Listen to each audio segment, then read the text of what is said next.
galerinha! Aqui é a Sabrina, sua audiobooker preferida. Gostaria de apoiar o canal? Chave Pix na descrição. Obrigada pela ajuda. Dito isso, vem ouvir comigo. 5.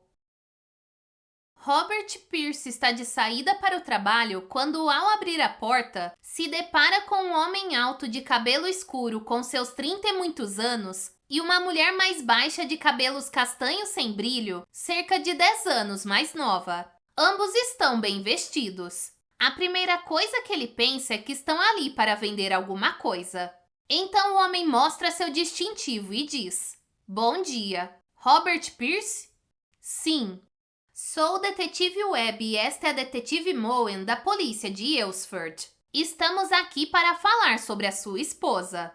Ele nunca viu aquelas pessoas antes. Por que estão aqui agora? De repente sente o coração batendo no ouvido. "Vocês a encontraram?" pergunta. As palavras saem sufocadas. "Podemos entrar, Sr. Pierce?" Ele assente e dá um passo atrás, abrindo bem a porta para eles. Depois a fecha atrás de si e os conduz até a sala de estar. "Talvez seja melhor nos sentarmos", sugere o detetive Webb ao ver que o dono da casa está parado no meio da sala olhando para ele sem saber o que fazer. De repente, Robert percebe que precisa se sentar. Ele desaba numa poltrona, sente o sangue se esvaindo da cabeça. Ele olha para os detetives um pouco tonto. Chegou o momento. Os detetives se sentam no sofá com a postura ereta, a janela de sacada da fachada logo atrás deles. "Encontramos o carro da sua esposa hoje de manhã." "O carro dela," Robert consegue dizer. "Onde?" "Num lago perto de Canning." "Como assim num lago? Ela sofreu um acidente?" Robert olha do policial para a parceira, a boca seca. "Estava submerso perto da margem a uns 5 metros de profundidade. Encontramos a bolsa dela e uma pequena mala de viagem dentro do veículo." Acrescenta ele calmamente. "E um corpo no porta-malas." Robert se recosta na poltrona ofegante. Sente que os detetives o observam com atenção.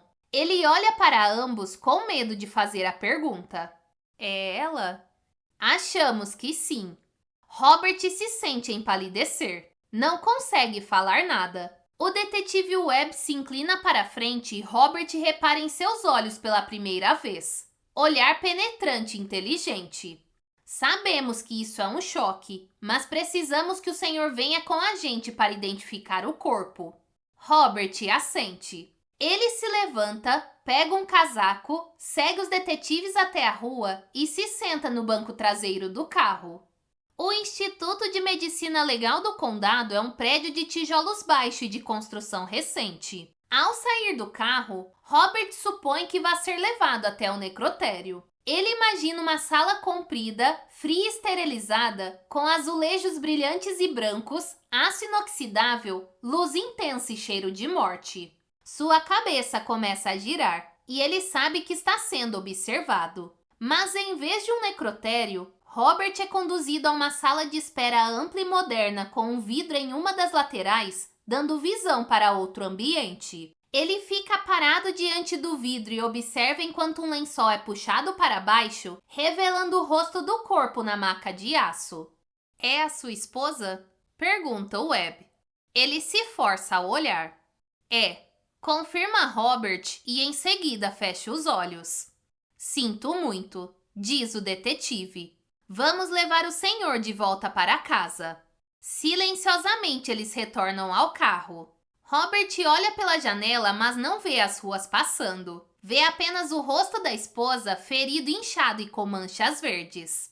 Ele sabe o que vai acontecer em seguida. Vai ser interrogado. Eles chegam de volta à sua casa. Os dois detetives saem do carro e o acompanham até a porta. "Sinto muito. Sei que é um momento difícil, mas nós gostaríamos de entrar e lhe fazer algumas perguntas se não for incômodo", diz o detetive Webb. Robert assente e os deixa entrar. Eles voltam para a sala onde haviam estado pouco tempo antes e se sentam nos mesmos lugares. Robert engole em seco e diz: Não sei nada além do que sabia 2 semanas atrás quando ela desapareceu. Contei tudo à polícia na época. O que vocês andaram fazendo esse tempo todo? As palavras saem com um tom mais hostil do que deveriam. O detetive Webb olha para ele sem piscar. Vocês nem a estavam procurando. Continua Robert com amargura na voz. Pelo menos foi a impressão que eu tive. Trata-se agora de uma investigação de homicídio. Explica o detetive olhando para a parceira. Naturalmente haverá uma necrópsia e investigaremos tudo com muito cuidado. Acrescenta. Precisamos voltar ao começo de tudo. Robert assente cansado. Tudo bem. Há quanto tempo o senhor e sua esposa eram casados, Sr. Pierce? Completamos 2 anos em junho. Ele percebe que a detetive Moen está fazendo anotações. Havia algum problema no seu casamento? Não, nada fora do comum. Sua esposa alguma vez foi infiel? Não. O senhor alguma vez foi infiel? Não. Alguma briga, algum episódio de violência ou comportamento abusivo? É claro que não, responde ele indignado. Sua esposa tinha inimigos? Não, não mesmo. O senhor reparou alguma coisa diferente nela nos dias ou nas semanas que antecederam o desaparecimento? Ela parecia preocupada? Mencionou algum aborrecimento com alguém? Ele balança a cabeça. Não, nada que eu tenha notado. Estava tudo bem. Algum problema financeiro? Ele volta a balançar a cabeça. Não. Estávamos planejando uma viagem à Europa. O meu trabalho ia bem. Ela fazia trabalhos temporários e gostava disso, de ter liberdade. Não lhe agradava a ideia de ficar presa em um mesmo emprego durante 52 semanas por ano. O senhor pode nos contar sobre aquele fim de semana? Pede o detetive. Robert olha para ambos e diz: ela tinha planejado passar o fim de semana em Nova York com uma amiga, Caroline Lu. Ele fez uma pausa. Bem, pelo menos foi isso que ela me disse. Ela costumava fazer isso com frequência? Viajar no fim de semana? Às vezes. Ela gostava de fazer pequenas excursões para fazer compras. E como organizava essas viagens? Robert levanta a cabeça. Ela fazia tudo sozinha. Reservava tudo online do computador dela. Pagava com o próprio cartão de crédito. O senhor não suspeitou de nada quando ela saiu naquela sexta? Não, nada. Eu conhecia a Caroline. Gostava dela. E elas já tinham feito esse tipo de coisa antes. Explica a ele e acrescenta. Eu não gosto de fazer compras. Então nos diga como foi a manhã de sexta-feira. Pede o Webb. Dia 29 de setembro. Ela preparou uma pequena bolsa de viagem na noite anterior. Lembro que estava cantarolando enquanto arrumava as coisas. Eu estava deitado na cama olhando para ela. Ela parecia feliz. Ele olha sério para os 2 detetives. Fizemos amor naquela noite. Estava tudo bem, garante ele. Mas isso não era nem de longe verdade. Ele pensa com seus botões. Na manhã seguinte, prossegue Robert. Quando ela saiu para o trabalho, eu lhe dei um beijo de despedida e disse para ela se divertir. Ela ia direto do escritório para a estação de trem. Deixaria o carro lá. Era o último dia dela naquele trabalho temporário. E onde ela estava trabalhando? Pergunta o detetive. Já contei tudo isso à polícia. Queixa-se Robert. Em uma firma de contabilidade. Essa informação deve estar registrada. Ele sente um lampejo de irritação. O senhor voltou a falar com ela naquele dia? Não. Eu até quis, mas acabei ficando enrolado no trabalho. Quando cheguei em casa, liguei para o celular dela, mas ela não atendeu. Não estranhei isso na hora. Mas depois, durante o fim de semana inteiro, não consegui falar com ela. As chamadas iam direto para a caixa postal. Como nunca fomos um casal grudento, desses que ficam ligando um para o outro o tempo todo, imaginei que ela devia estar ocupada se divertindo. Não dei muita importância. E quando o senhor percebeu que havia algo errado? Pergunta o Webb. No domingo à noite, quando ela não voltou como tinha combinado, comecei a ficar preocupado. Eu tinha deixado mensagens no celular dela, mas não tive retorno nenhum. E não me lembrava onde elas iam ficar hospedadas. Foi quando decidi ligar para a casa da Caroline. Pensei que o marido dela talvez soubesse de alguma coisa, se elas tinham se atrasado por algum motivo. Mas foi Caroline quem atendeu. Ele faz uma pausa. E Caroline me disse que não tinha planejado nenhuma viagem com Amanda naquele fim de semana. E que já fazia algum tempo que não falava com ela. Robert esfrega o rosto.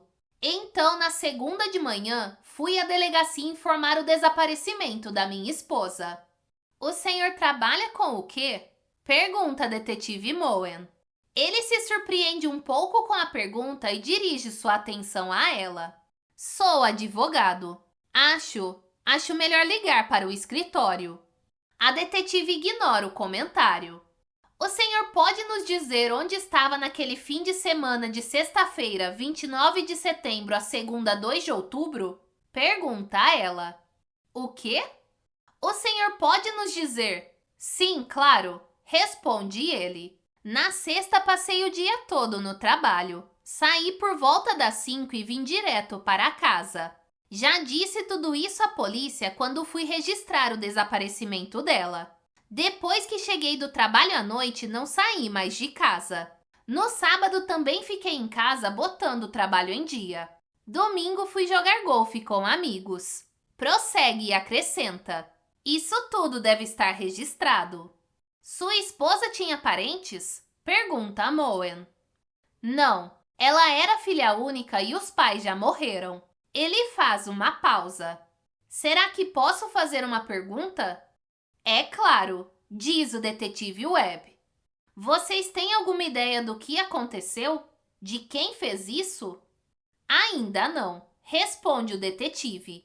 Mas não vamos sossegar enquanto não descobrirmos. Há mais alguma coisa que o senhor queira nos contar? Não me vem nada à mente, diz Robert com o rosto deliberadamente inexpressivo. Tudo bem, diz o Webb. E acrescenta como se tivesse acabado de pensar naquilo. Gostaríamos de enviar uma equipe para examinar a sua casa se o senhor não se importar. Com a voz alterada, Robert explode. Vocês ignoraram a minha preocupação por 2 semanas e agora querem revistar a minha casa? Pois que arrumem um mandado. Tudo bem, vamos fazer isso, diz o Webb. Robert se levanta, seguido pelos 2 detetives que vão embora. Depois de vê-lo sair de carro, Robert tranca a porta da frente e sobe depressa até o escritório. Ele se senta na cadeira da escrivaninha e abre a gaveta inferior. Há ali uma pilha de envelopes de papel pardo. Robert sabe que debaixo desses envelopes está o celular pré-pago da sua esposa, do qual a polícia não tem conhecimento. Ele fica ali parado por um instante encarando os envelopes, receoso. Pensa na carta que recebeu pela manhã, a qual deixou no andar de baixo em uma gaveta na cozinha. Alguém arrombou sua casa. Algum adolescente esteve ali bisbilhotando sua escrivaninha. E deve ter visto o telefone, porque um dia, ao abrir a gaveta, Robert o encontrou em cima dos envelopes e chegou a quicar de susto na cadeira. Ele tinha certeza de que o havia colocado debaixo dos envelopes, mas agora sabe o que aconteceu. O garoto deve ter mexido ali e tirado o celular do lugar. E agora a polícia vai revistar a sua casa. Ele tem de se livrar do aparelho. Robert tem pouco tempo até que eles voltem com um mandado. Mas quanto? Ele tateia por baixo dos envelopes em busca do celular, temendo de repente que não esteja ali. Mas logo sente a superfície lisa do aparelho e o retira da gaveta. Ele encara então esse celular que lhe causou tanta dor. Robert fecha a gaveta e enfia o celular no bolso.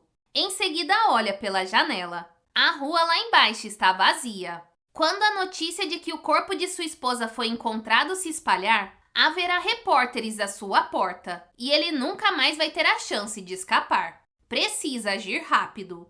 Ele troca de roupa, veste uma calça jeans e uma camiseta, desce correndo as escadas, pega um casaco e as chaves junto à porta e então, pouco antes de abri-la, se detém. E se alguém o vir, E se depois os detetives descobrirem que ele saiu correndo de casa assim que foram embora? Ele para por um minuto e pensa. Eles vão revistar a casa, então não pode esconder o celular ali. Que opções ele tem? Robert vai até os fundos e olha pela porta da cozinha para o quintal. É um lugar bastante reservado. Talvez ele possa enterrar o celular no canteiro de flores. Certamente não vão revirar o jardim. Os detetives já têm o corpo. Ele olha para as ferramentas de jardinagem de Amanda no quintal. Coloca as luvas dela e pega uma pequena pá. Vai até o canteiro de flores nos fundos do jardim e dá uma olhada em volta. A única casa de onde é possível ver seu quintal é a de Becky. E ele não a vê por ali espiando pelas janelas ou pela porta dos fundos. Robert se abaixa e rapidamente cava um buraco estreito e pequeno com cerca de 30 centímetros de profundidade debaixo de um arbusto. Por precaução, limpa o celular com a camiseta. Caso o encontrem, poderá dizer que provavelmente foi Amanda quem o colocou ali. Era ela quem cuidava do jardim. Em seguida, enfia o celular no fundo do buraco e volta a fechá-lo. No fim, nem dá para dizer que a terra foi revirada. Ele guarda as ferramentas e volta para dentro. Problema resolvido.